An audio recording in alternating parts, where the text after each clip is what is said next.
Hi everyone, welcome to another honeystocks.com stock market outlook video, and this one is going to be going out on the 21st of May 2022. Now, before I switch over to my screen share and of course walk you through all the charts and all the market insight that you tune in for, I just want to take the opportunity once again to thank everybody for reaching out either via social media or via email, just thanking me for a lot of the charts that I've been putting out over the last few weeks. I think they have been very, very helpful for many of you, so thanks once again. Now, before I get into all that, please pause the video, make sure you're comfortable with the disclaimer. There's not any investment advice, and please do all your own due diligence and don't be silly. To give myself a little bit of credibility, I'm working my way towards my CMT. Technical analysis is something that I'm widely known for. I've been doing this professionally now for many years. I've worked in finance despite my youthful appearance for 20 years, and I'm told that I do things quite logically. Now, the question that I'm being asked, I think most, is are we in the middle of a bear market rally, or are we about to begin the next bullish phase of the market? There's so many things to kind of digest. We have rising inflation. I'm sure many of us are feeling it on a day-to-day basis. You know, we go and do our groceries, we fill up the car, and we've also got, against that, we have an inverted yield curve, which suggests that we are probably heading towards some kind of recession. Now, my time horizon for my work is generally weeks to months. I really believe in keeping things simple. I'm not one of those analysts that overcomplicates things, and hopefully that comes across with what you're about to watch. I'm not a day trader. I couldn't think of anything worse. I think if you were to sit and have a beer with me, I'd probably describe myself more as a technical investor nowadays. There are elements of swing trading here and there, of course, but my work generally applies to most styles anyway. I'm very flexible, long or short, and I also use options as well. If you find value from my work, please do hit like and subscribe. Let me know in the comments if you've enjoyed this. I am playing around with video editing at the moment as well, so there should be some fancy screenshots and pictures showing up by the time you watch this. So let's dive into the charts and let's see what the market's telling us.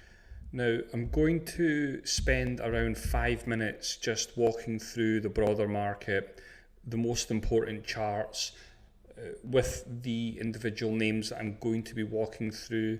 I have something for everybody. There are stocks that are breaking out. There are big support levels in a lot of key stocks, and of course with the current environment that we're in, we are also seeing stocks break down, so of course I'm communicating those as well.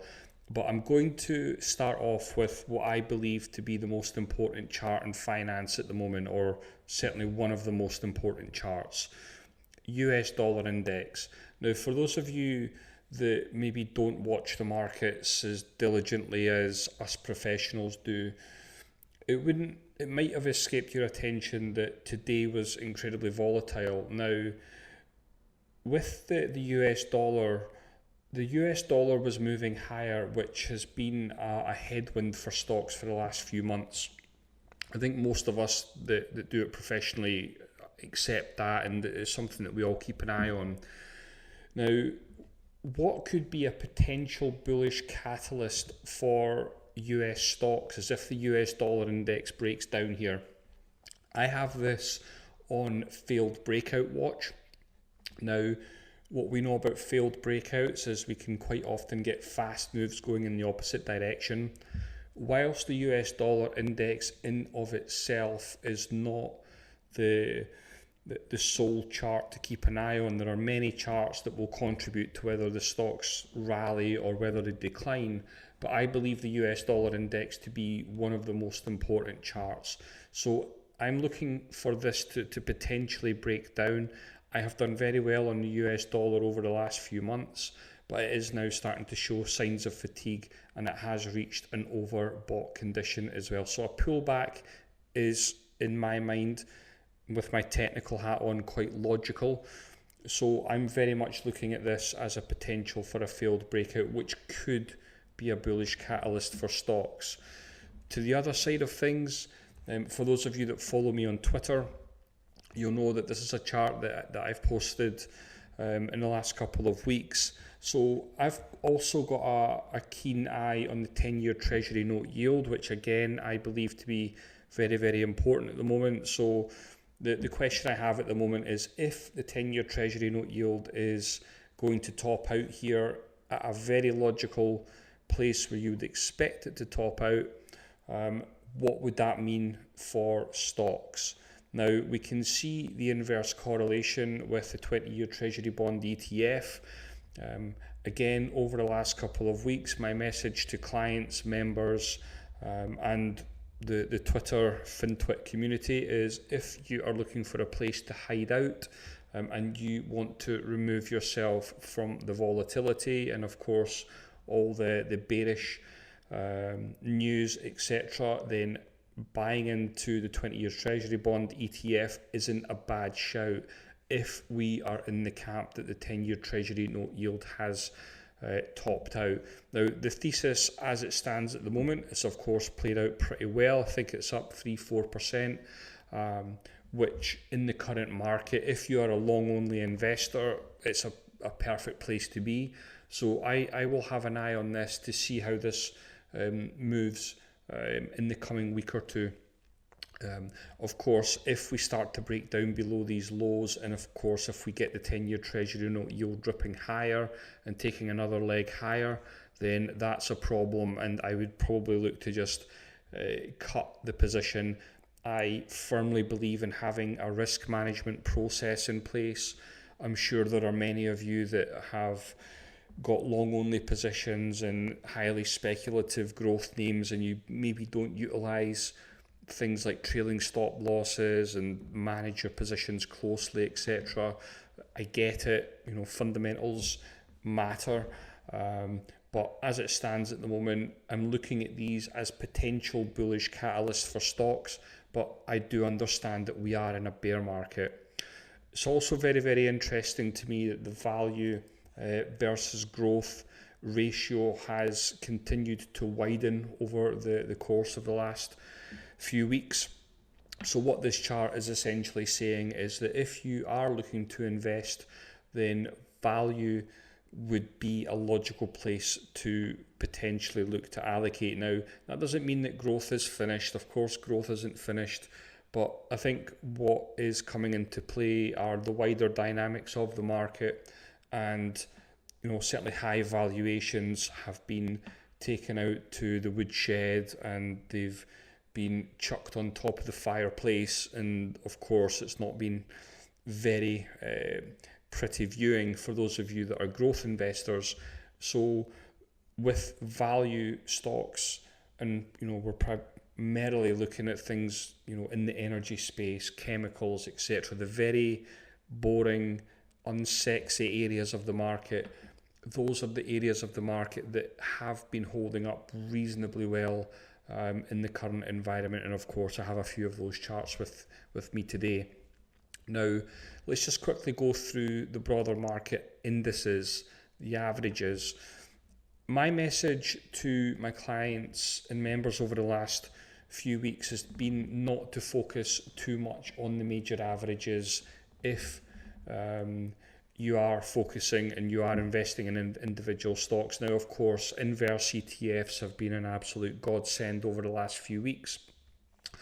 But again, I'm asking the question at the moment, these are the pre-COVID levels. Of course, we had a 44% decline when the market crashed.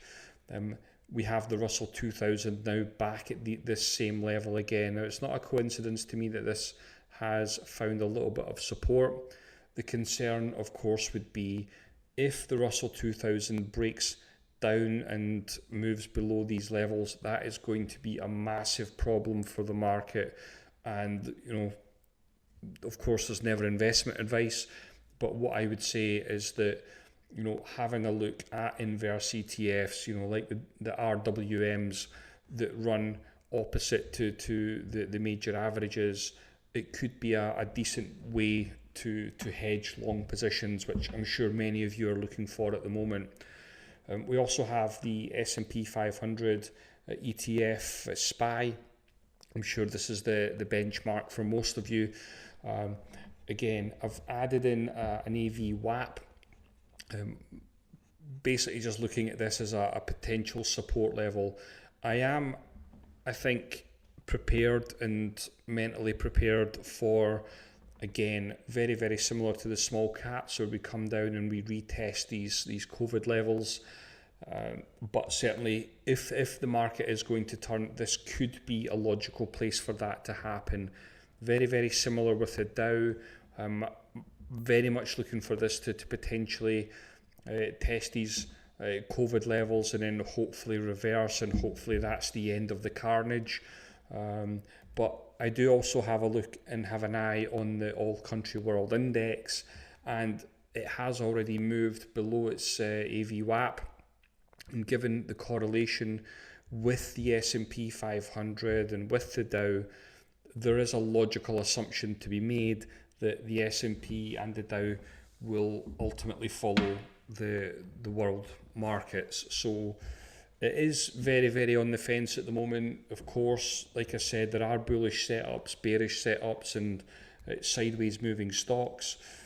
I touched on this chart last week. This is the S&P 500 dating back to 2000. Now, this is a very, very standard risk management 10-month moving average. And as we can see historically, when we move below the 10-month moving average, it can result in a big problem. We're going back to the 2000 dot-com bubble. We've got the 2008 market crash. And of course, it was a big problem in the COVID crash, I should say. So it's now, of course, again, move below this 10-month moving average. Now, historically, it has made minor excursions and moved higher, but I think most of us understand that with the economic environment at the moment, so many risk factors, the headlines, inflation, it's one big giant mess, and certainly there's a lot of bearish sentiment out there. So hopefully the major averages and support levels can come into play soon. And of course, we've got technology here as well. I've applied a Fibonacci retracement tool, which the price tends to gravitate towards them. But again, I'm not thinking and overthinking the broader market. It really just comes down to the individual charts for the stocks that I want to invest in, or the stocks that I want to go short on. And this is one of the charts that I'm looking at the moment for potential support. Now, this is obviously Microsoft, juggernaut of a company. This is a trend line support level dating back to July 2016. So we are fast approaching this level. So I'm looking at this as being a very strong level of support. I hope to see Microsoft rebound. If that is the case, and if we can get a rebound in Apple again at a Fibonacci retracement level, then that could be potentially good news for the triple Qs. But again, just to reiterate, I am not overthinking the broader market averages. The broader market averages are, in my opinion, a giant guessing game at the moment. There are many analysts that are putting themselves on CNBC, Bloomberg, and they're calling for bottoms. Take it from me, they are all guessing. Everybody's guessing about the major averages. Nobody knows what's going to happen. So I would just urge you, if you are investing in individual stocks, then you should focus on the charts for the individual stocks. It becomes much, much easier. And that's something that I've been communicating to our clients and members over the last 3-4 months, is take your eyes off the averages and focus on the individual charts. Because the individual stocks will start rallying before they start to show up in the averages. We're seeing it with a lot of the small caps where, the case could be made that many of them have already bottomed, but they're not showing up in the averages. So certainly keep an eye on the individual stocks. Now, I think PayPal, if we are going to get some kind of oversold rebound, and I think again the other thing to say is the market's been down 7-8 weeks in a row. Something has to give eventually, so we are due to have a bit of a bigger bear market rally than what we've seen last week.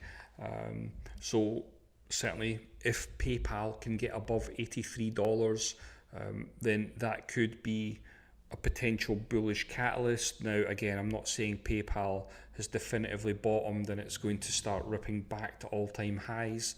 I doubt that many of these companies will get back to all-time highs for many years, but if you are looking for these mean reversion trades, investments, whatever you want to call them, then I think above $83 might make some sense for PayPal.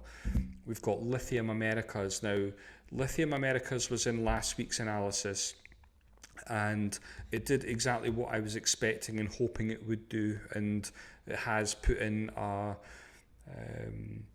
what looks to be a failed breakdown. This was one of the premium charts sent to our clients last week, and it is now back in its range. So the hope is that, provided the market doesn't tank next week, that Lithium Americas could potentially move higher from these levels.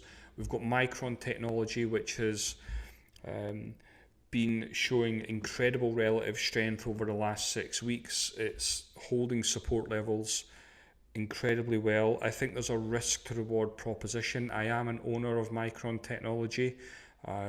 I think it's offering a favourable risk to reward proposition. If it breaks down below these levels, no problem. Very little damage done. So I think as long as Micron is above that 65 level, I think you can be long on Micron.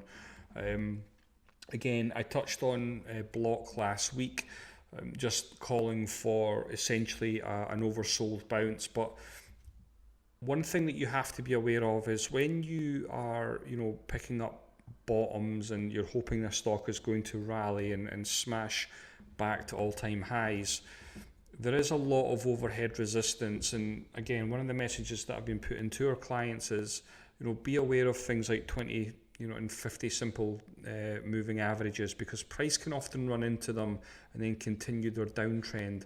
We just need to look at what's happened with Block over the last few months. It's been in a very consistent downtrend. It's had a couple of excursions, but again, it is in a downtrend again.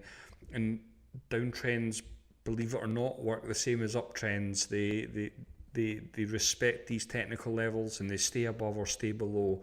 So be very aware that there's every chance that with negative earnings growth and a mega high PE ratio, that in my opinion, these are characteristics of stocks that are being taken out to the woodshed. And whilst I've done very well on Block in the past, formerly Square, I think there's a potential problem if this remains below its 20-day simple moving average. Now, going back to the value versus growth theme, we have energy. Now, I've just simplified the chart here. I had this in last week's analysis. With energy potentially looking to break out and take another leg higher. We've got two names here. ConocoPhillips could potentially break out from a cup and handle pattern. And again, Williams Cost has already broken out there. We've got Dow Inc, which has held up incredibly well. Again, I think there's strong fundamentals there when we talk about earnings growth and PE ratios. Just to say, with the fundamentals that I use, I understand that it is very, very minimal, but by using these very basic metrics, they've kept me on the correct side of most companies over the last few months. So, if you don't pay attention to fundamentals, I understand. I used to be in the same camp, but certainly these fundamental data points have been incredibly useful over the last little while. Got Antero Resources in the natural gas space. Again, looking at this as a $45 target. It has been chopping around over the last few weeks. Of course, there is headline risk attached to Russia, Ukraine, and now Finland is getting involved as well. So it's going to be interesting to see how Antero Resources continues to move, but ultimately $45 target still on it. Lam Research, bullish above $450. Again, it is a little bit of a concern. I think something that I look at quite a lot is, you know, what does it look like? Does it look a little bit toppy? I think it looks a little bit toppy, but it is still holding its own at the moment. I think the concern would be if there was a breakdown in Lam Research. Again, great company, solid fundamentals, etc. But the chart is giving me some question marks on it. But I think you can still be bullish on it, provided these levels hold firm. We've got the commodity index, again one of those charts that is going up. Obviously tracks commodities, so I like it above $29. We're just at 28 at the moment, but I think if that was to move above 29 and break out, then certainly that could be something to certainly add to your radar. We've got WIN, again, it's a bearish chart at the moment, and I think as long as we are below that $67 level, I think it's a short all day long. Now, something to say is I don't know when earnings is coming up, and that goes for every chart that I'm reporting on and presenting today. So certainly when the earnings calendar for the week comes out, if you don't subscribe to Earnings Whisper and get their free weekly email, then I would encourage you to do so. It's very, very helpful. So if there are any of the companies that are reporting earnings this week that I am covering, just bear in mind that you need to have something in place, I think, because nobody knows how a company is going to report, let alone, you know, what the reaction is going to be. If you look at, you know, Poor Deering Company, I think today, solid earnings report, and the thing just got massacred.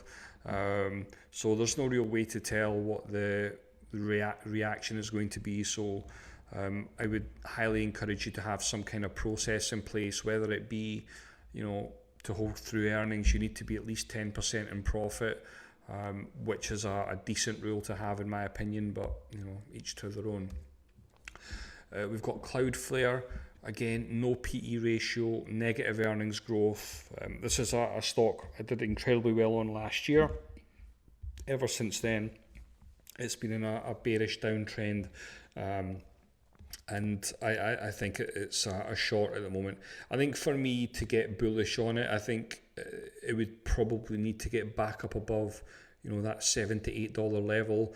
I would much rather pay a higher price for a stock than try to hunt for the bottom. I like to, you know, just to maybe, you know, put something out there that, you know, generally when a stock bottoms, it does tend to put in some kind of basing pattern. You know, one of the biggest mistakes a lot of investors, you know, that use technical analysis make is it's buy. The stock starts going sideways, so, you know, you think that the stock's bottomed, and then boom, it hits its 20-day simple moving average and then continues lower. What you tend to find with stocks that are bottoming is that they'll put in a very definitive looking base pattern, and then the upside of waiting for that, yes, you pay a higher price so you don't catch the absolute bottom, but you do have the safety net of being able to manage risk appropriately. We've got Dxcm. Again, I think if Dxcm breaks below that $300 level, then I think that could be a potential problem. Again, it's got a really high PE ratio, negative earnings growth. It's not something that I'm particularly keen on. So I think if it breaks below these levels, it's had an absolutely rapid decline, as many stocks have had. So I think if this to break lower and take the next leg lower, I think it's a bearish setup. This is one of the charts that I kind of alluded to earlier on, where I said that many of the kind of small caps, micro caps, etc., are showing signs that they have potentially bottomed. Now, I did really well on an options trade on this. I taken a punt on it purely as an oversold position. And what I want to highlight with the chart is with SoFi, the 50-day simple moving average is a very, very key level for the stock, as the chart can demonstrate. So I think if SoFi can finally get clear of that, then it could continue to move and rally higher. But something to be aware of is that this could absolutely reverse here as well. So those of you that maybe are, maybe shorter term time frame, I get the hype behind SoFi, and as a long term investment, I'm sure it's going to be a great one. And certainly it was an absolute gift at $4.80, whatever it was. But I think that the 50-day simple moving average does look to hold some weight for the chart. So it might be something to consider there if you are an investor in SoFi. Again, ARK, very big support level here. Certainly this is one of the charts from my sector chart book. And, if we start to break back above these levels here around, that $49, $50 level, then we could see ARK certainly put in a definitive bottom. But as it stands at the moment, it's really just been a short-term trade idea. What happens here is anybody's guess, but I like it above $50. MGNI, again, exactly what I was talking about, looking for these bases, moving back up above things like the 20-day simple moving average. I think if we're above that $10 level, then I think you can continue to be long in MGNI. There is positive earnings growth there, but of course that's probably the concern in the current environment. But we'll see how it plays out. I'm not against these kind of shorter term, maybe hold for a week or two and see what happens. Certainly with options as well, I think it makes a lot of sense as long as you can define that risk really well. American Express, big support level. I think it's hanging on by a thread at the moment, but again, it doesn't mean that it can't continue to move higher. I think, if the market does put in some kind of rally, if you're in the camp that, range bound stocks move from the bottom to the top, there's probably a risk to reward proposition to be had. And if it breaks lower, no chances taken, you can just get out of town, no problem. Nike, I think this week has been very, very challenging. I think for those of you that haven't really paid attention to what's been going on with consumer discretionary and retail stocks, certainly if you look at the charts for the likes of Target and Walmart, they actually put in failed breakouts 2 weeks ago, and that it really was the early warning signal to. Now, of course, nobody anticipated that Target and Walmart, etc., and Ross stores would fall as much as they have done. I think it's been pretty shocking for most, but a couple of things that I picked up on from those earnings, and something they picked up on, certainly with regards to the distribution and fuel costs, etc. But just to touch on Nike, I think with Nike, it's obviously part of consumer discretionary retail spending. With inflation being as high as it is, and with every family feeling the pinch, and there's just not a lot of available spending for these consumer discretionary names, certainly within fashion, etc. So when I'm looking at this chart, I'm probably looking at this with a bearish mindset, just because of the wider economic impacts. So I think if Nike breaks below these levels, I think it's a big problem for the stock, as we've seen with the likes of Target, etc. I think eBay, I think you can put it in the same camp. Again, negative earnings growth. Is the earnings growth going to improve this year? Probably not. So I think with eBay, for me, it looks like a valid short at the moment. General Motors, again, one of the generals, it's just breaking down. There's no kind way to put it, it's currently a bearish setup. Again, it's kind of just put in that topping pattern that we're seeing absolutely everywhere at the moment. Roblox. Now, this was actually one of the metaverse names that was short on. It was a recommended short to our clients a few weeks ago. I actually posted the chart to Twitter as well. But I've reassessed the chart, and I think, from a technical perspective, very, very similar to Microsoft, where, there's support levels in place. There's of course resistance levels here. I'm not a big fan of descending trend lines because they fail a lot more often than I guess the horizontal breakouts. But it doesn't mean that this can't break out. And I think if it can break out of this RSI range as well, that could potentially be a bullish catalyst for Roblox. So I'm looking at this one with the mindset of, potentially taking a half position and seeing what happens. We've got Intel breaking down. We've got United States Copper, the ETF. I think something to just touch on here is when we look at the ETFs and, you're maybe looking for comparisons, there tends to be a lot of the time, especially in the same kind of area of the market, there tends to be a few different options that you have. And I think with copper, we can see what the chart looks like and we can see 20% upside. But if you go and have a look at the copper miners, again, it's the same chart, it's the same play. You're essentially playing on copper, but there's a 42% upside. So one quite often will outperform the other. Obviously, this is something that us professionals pay attention to. So I just wanted to kind of highlight that one because those are two charts that are in our members and client sector chart book, and certainly they've got a lot of attention at the moment. SQM, again, another one of those charts that's going up. I posted this chart to Twitter the other day. It was also a premium chart last week for our clients, breaking out, and it's a lithium name, believe it or not. We've got UPS, going back to what I was saying about Target and the fuel consumption costs, etc. Of course, the cost of fuel is through the roof at the moment, and when you start to look at these transport companies, the UPSs of the world, you're looking at FedEx, which the charts are pretty similar.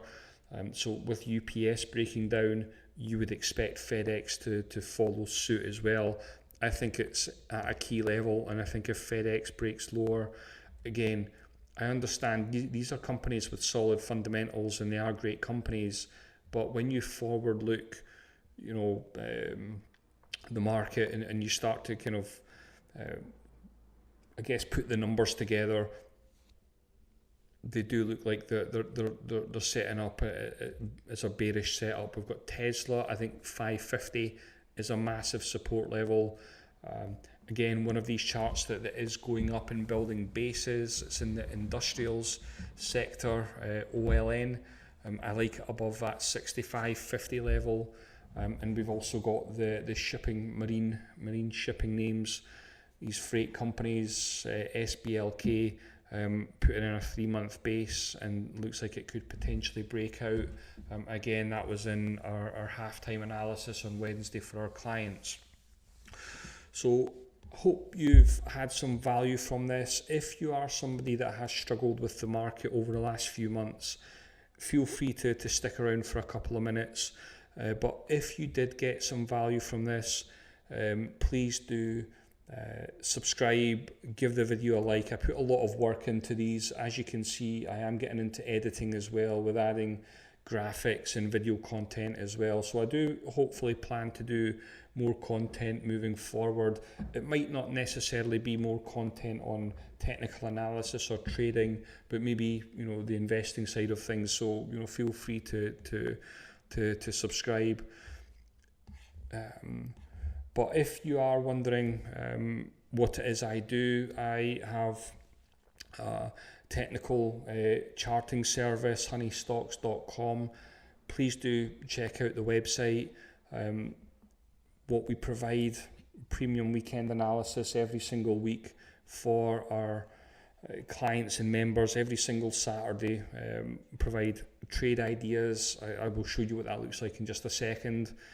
Provide our midweek halftime analysis every single Wednesday. We provide access to a wonderful trading community. I provide daily charting support to all our clients and members during market hours. So if you are stuck and you need a chart, you can message me directly on my platform, and I usually have a response time within an hour or two, and also have full access to our technical analysis program. So if you are somebody that would like to learn a logical way to use technical analysis without millions of indicators and lots of lines on charts, I'm told that my technical analysis program is exceptionally good and one of the best out there. So feel free to go check that out. But just to kind of show you what my work looks like, and I understand that with the market analysis, it's very much a case of what have you done for me lately. If we go back to January, Great Valuation Reset. This was published on the 3rd of January. This is one of my blogs that I put out there every week, highlighting the failed breakout back in November in the small caps, which is where this whole thing started. Got the S&P 500 making the exact same move on the 5th of January, just highlighting what happened with the small caps. If you want to go a little bit further back, front and center on my website is the analysis provided to our clients and members back in 2020, a week before the market crash. And this is what our trade alerts look like, trade ideas, high conviction ideas, I should say. That's Micron Technology, which is a recent one. We've got Williams and Cause, again, another recent one. Cloudflare, I've just been talking about this as a bearish chart, but once upon a time I was very, very bullish on the stock. Was a monster gainer last year. Square Inc was a big one. Zscaler was a massive one. Antero Resources, I've been covering this one for our clients since it broke out here at $5. As I've already walked through, this is up in its 30s now. But I'm very unique in what I do. I publish every high conviction alert that I put out to our clients and members on our website for full transparency.